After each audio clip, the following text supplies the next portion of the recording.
What's happening, guys? I'm Dan. Welcome back to another episode of Pour Michigan Reviews. If you could, guys, gently tap that subscribe button. I'm growing the channel as fast as I can and as well as I can. I have been taking some time off from beer, but just know, guys, I still go to breweries, and if you want to check out some extra content, check me out on Instagram. It's pourmichiganbeer. I have never stopped drinking beer cold turkey. I kind of just go through waves of drinking, and I've gotten away from reviewing it recently just because I've had a lot going on in my life. Friends are getting married. I've been traveling a little bit. I've been working a lot. I'm about to get a dog on Saturday this week. So, guys, just know I'm still a beer reviewer at heart. I still love beer, and that's where I started, and I'll continue to do this as long as the channel's up and running. Just don't forget that, all right? So, guys, I got a special series coming for you. Finally, in distribution in Michigan, we have Toppling Goliath Brewing Company out of Decorah, Iowa. Don't know how to say that one. But guys, these have been highly sought after beer since like 2009, I think is when the company was founded. I'm not sure if the recipes have changed, but they're like OG New England style beers that I've always wanted to get my hands on, and out of nowhere, didn't see this coming, but years later, here we are, 2021, they're in distribution from Alliance Beverage in Northern Michigan, guys. So thank you so much, Alliance Beverage, and Scott specifically. You gave me 3 different kinds of beers from them, and the first one I'm going to be walking through with you guys is the Pseudo Pale Ale. I think back in the day, I might have had a sip of this from somebody somewhere down the line, but I could be wrong. Don't remember it, don't recall, but I remember always trying to get this, and I couldn't do it on my own. So guys, this is going to be Pseudo. Let's check it out. On the bottom, we have packaged on 4/14/21, and today is the 6th of May, so super fresh. One cool fact about them is they are kind of dedicated to the quality and freshness of their beer, unlike many other breweries. So they're going to do frequent shipments to Alliance to make sure that the beer is going to be fresh, guys. It's going to be high quality. So it's a lot of talking here. Sorry about that, but I just want to give you some background. And these 4-packs are retailing around $11.49 to $11.69, somewhere in that range. Really good compared to its counterparts in the New England category. Usually you're saying $13.99, $14.99, $15.99, anything in that balance or range. But on the back, guys, to this beer, finally. Sorry for the rambling. This single hop pale ale showcases the Citra hop for a well-balanced beer that is delicate in body with a mild bitterness and finish. Ferocious hop aromas of citrus, mango give refreshing taste that is bright with just enough bite. Super pumped to try this, guys. Again, I might have had this at one time or another, but I don't recall. So, Pseudo. Let's jump into this one. I'm super excited. And I believe this is 5.8% and 45 IBUs, guys, but I think I looked that on Untappd when I saw it. That was like yesterday or something. So, I don't know much about this beer besides that I think it's been around for a while, but I don't actually know when it got started, guys. So I think they're like OGs to the hazy game. On camera, I have really weird lighting today, but this looks a lot darker on your viewing here. To me, this is a very nice, light, golden yellow with a very pillowy, condensed, fluffy, super bright white head that seems to be holding retention very nicely. It's very sudsy. Definitely resembling like Dawn dish soap to a T, guys. It's kind of sticking to the glass, but it's silky and kind of liquid, kind of, I'm looking for the right word, like webbing. Like it's just kind of like sitting to the glass, but it's sliding down at the same time. Don't know where I'm going with that, but yeah, super opaque, guys. You're not seeing through this beer. It's pretty good looking. It's a little off yellow too, almost to that grayish tinge. Not saying it looks unhealthy, but it's not that deep golden yellow, dark orange. It's going to be that lighter, off yellow, copperish kind of hue. Not copper, but off yellowish, palishness.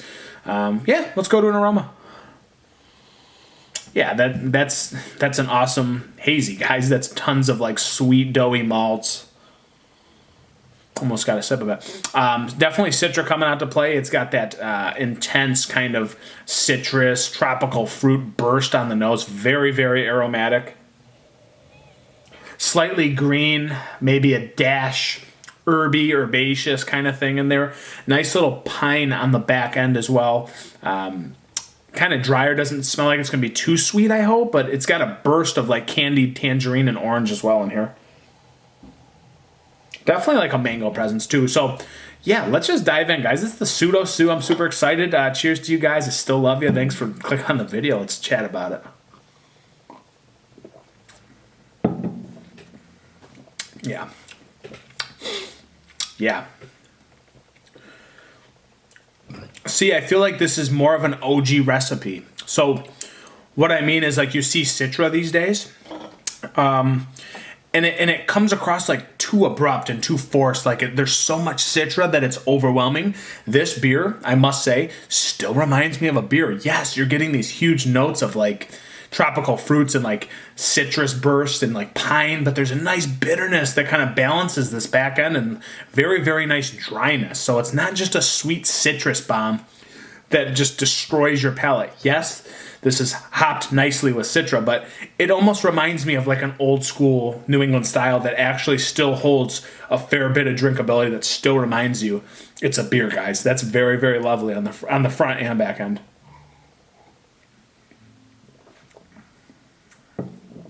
It's a pale ale too, so it's not the I believe the Pompeii, I believe, is their IPA, if I'm remembering correctly. But that might have more flavors that are coming out to play, but this is a single hopped Citra, guys. So Citra's very, very nice in this. It's delicate. There's a nice creamy, kind of silky mouthfeel to this, but at the same time, sharp green, like hop forwardness, like very, very fresh still. And that's a great sign in this beer. I love that it's so fresh still. It does have a nice, piney, dry back end with a fair bit of bitterness, 45 IBUs. I'd guess it's slightly higher. But there's a really nice balance between the malts and the hop categories here, guys. It's just a very nice, well-balanced beer that still lets you know it's a beer. I might even guess it's a real IPA with a solid bitterness on the back end. I'd say there's like a lot of like a little like hint of blood orange, and then there's this like little burst of really dried out pithy grapefruit, like super pithy skin of the grapefruit. A little bit of not much of the juiciness of that quality. It's going to hold more of the rind, the skin of the tangerine, maybe like a clementine skin. Just a fair bit of juiciness, but really, guys, pithy, bitter. Skin is really coming out and dominating this palate, but that is that citrus, and that is this kind of like dried out mangoes on the back end, not that juicy kind of pineapple that I'm used to. It's dried mango and mango slice on the back end with a nice green punch of pininess and bitterness on the back end, but the pininess complements like the bitterness really well. So I think that's what reminds me that this is an actual beer with that nice, dry, solid zinger on the back end with good carbonation, guys. It's a really good beer. This screams OG to me, as in the Citra is not so forced and overdone. It's just a beautiful balance of Citra and other qualities that kind of force their way out of this beer in such a nice, calming way, guys. It's a super tasty beer. I'm all about this. Some people might say this is boring nowadays. Not enough Citra, not enough other adjuncts or other things in this. I like the dryness. Again, nice, sweet, kind of doughy forefront, complemented really well with that dry, bitter back end, guys. I'm all about this. It screams good flavor. It screams drinkability for 5.8%. Drink's a little bit bigger than it is.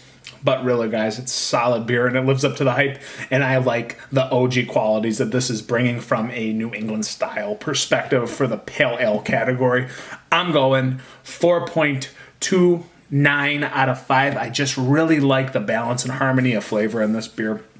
Still reminds me it's a beer, guys. This is number 1 of 3 that I'm going to be dropping from Toppling Goliath. Thanks for clicking on the video. It's pourmichiganbeer. I'm Dan. Cheers, guys.